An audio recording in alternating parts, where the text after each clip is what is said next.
Good morning. Welcome to my study. Thank you for clicking on the link and checking out the videos from the pastor's study for this week. My name is Chris, and I am the lead pastor here at Langley Emmanuel. And in these videos, every week, we come together to spend just a short amount of time starting a conversation about what it means to be Christian in the 21st century by thinking theologically and liturgically together. Now, part of where this idea comes from, and part of why I believe this is important, comes from 1 Timothy 4, where Paul writes to Timothy and he says, "Have nothing to do with godless myths and old wives' tales. Rather, train yourselves to be godly." And then in the next verses, he uses an illustration of physical and strength training and how that is good, but training in godliness is better. And I think training in godliness is for us thinking theologically and behaving and acting liturgically as Christians to live faithfully in the world today. Now, I know that sometimes that word liturgically or liturgy seems old or out of place, and maybe we're not familiar with what that means. Sometimes when we think of the word liturgical, we think of sort of like high church. It's an old word. We think of the droning on of prayers from old, probably predominantly white men. Instead, however, I want us to think of the word liturgical and liturgy as intentional patterns or behaviors that shape and influence us. Now, my thinking around this has been largely shaped and influenced by a philosopher by the name of James Smith, or Jamey Smith. You might know him by, he's a Canadian philosopher who is teaching at Calvin University in Grand Rapids, Michigan. And a number of years ago, he published a series, a trilogy on cultural liturgies, where he began some of his reflection on this. It comes very clearly out in some of his writing in his more popular book, You Are What You Love. And it is really a lot of wrestling through the thinking and thought of Augustine that has brought him to this place. And Jamey makes the case that human beings are what he calls desiring animals. Right? And so because of the Enlightenment and because of our history of empiricism and rationalism in the Western world, it's so easy for us to think of humans as thinking things, Homo sapiens, thinking beings. And then the idea there, and the picture that Jamey gives, is that we end up being just sort of brains on a stick. What he wants to say, and I think correctly, is that we are desiring beings. We are first loving beings, and that there are certain cultural practices that shape us, and those practices are linked to certain stories that define us. And in those practices, in those liturgies, those cultural liturgies, we are developing and being developed by rhythms of behavior or actions. And these rhythms of behaviors, like we said, are coupled with stories that reinforce and direct those rhythms.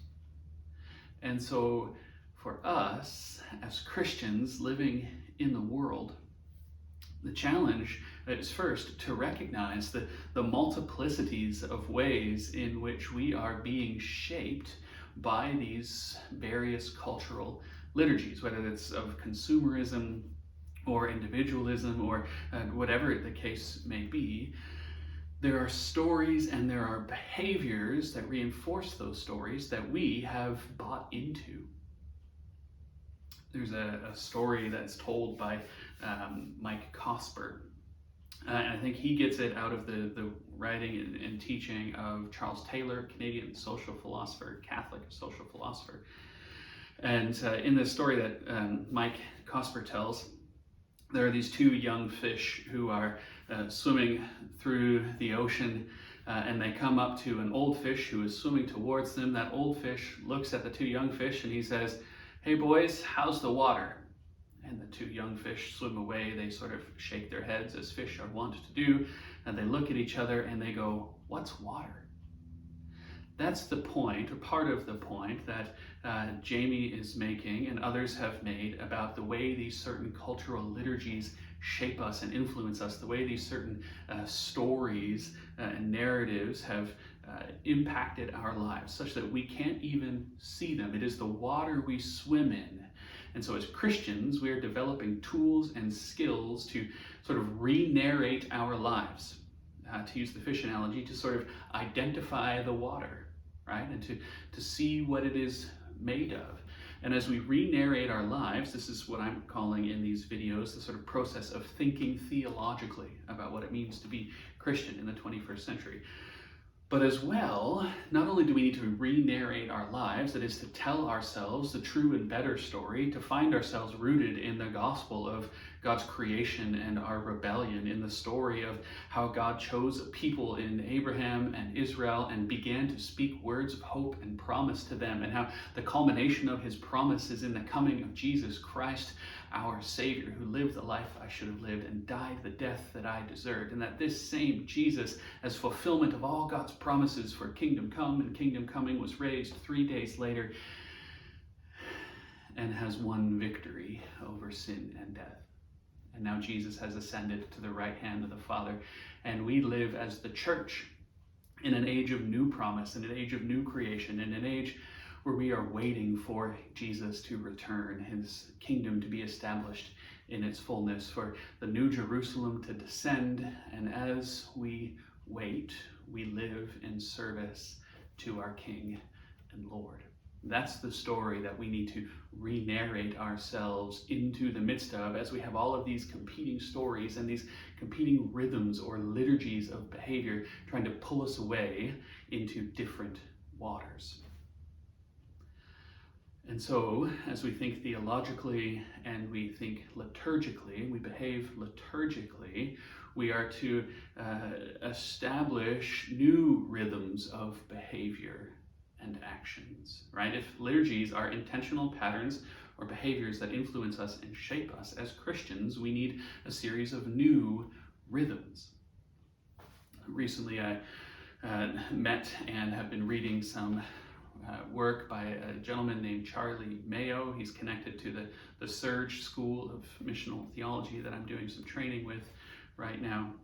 And he talks about these spiritual disciplines, these liturgical practices as rhythms of resistance.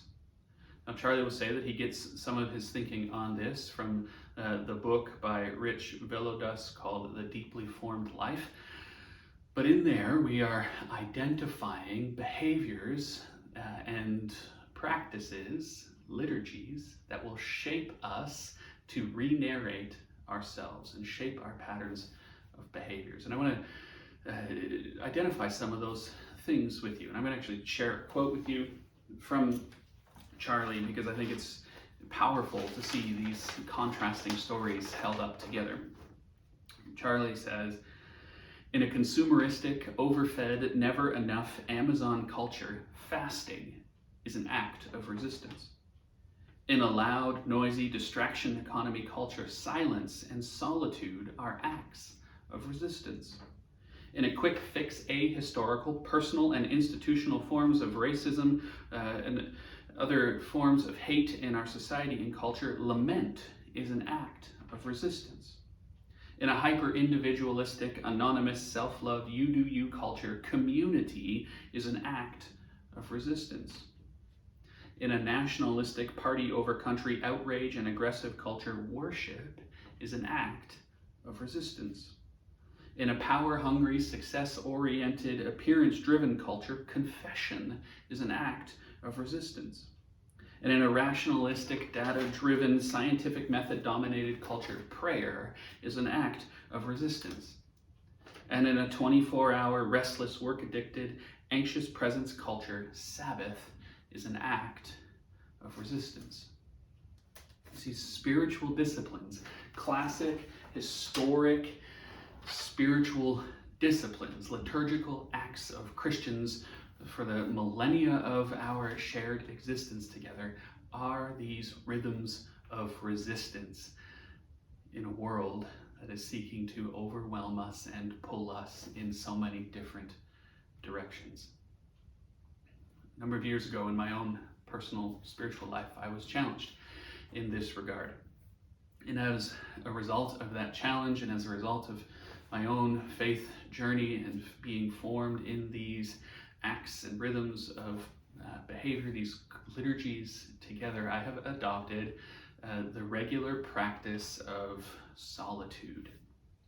And in many ways that shows up throughout my own quiet personal prayer time and listening to Jesus throughout the week.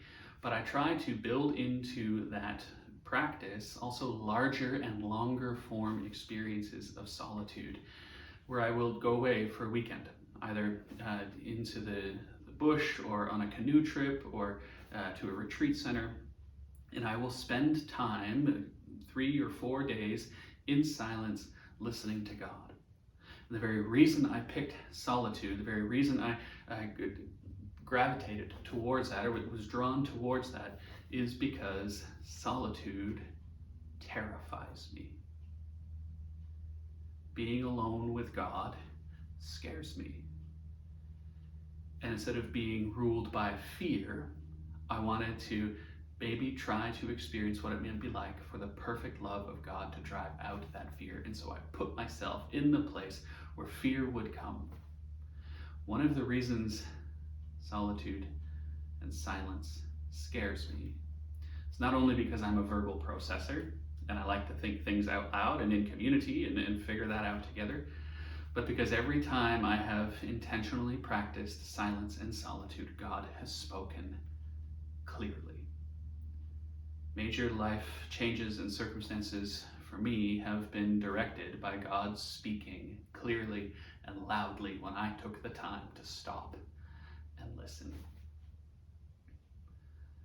I want to ask you, what are you doing to be shaped, to re-narrate your life in the truth of the gospel story? What are you doing to practice rhythms of resistance? How are you seeing God at work in you and through you? And what more are you doing to see even more of God at work in you and through you? As Christians living in the 21st century, it is so vital for us to think theologically and liturgically about what that means. And I hope and pray that beginning now, maybe for the first time, God is putting something on your heart, and you might commit yourself to Him in renewed effort, that you might train yourself in godliness. Thanks for joining me. God bless.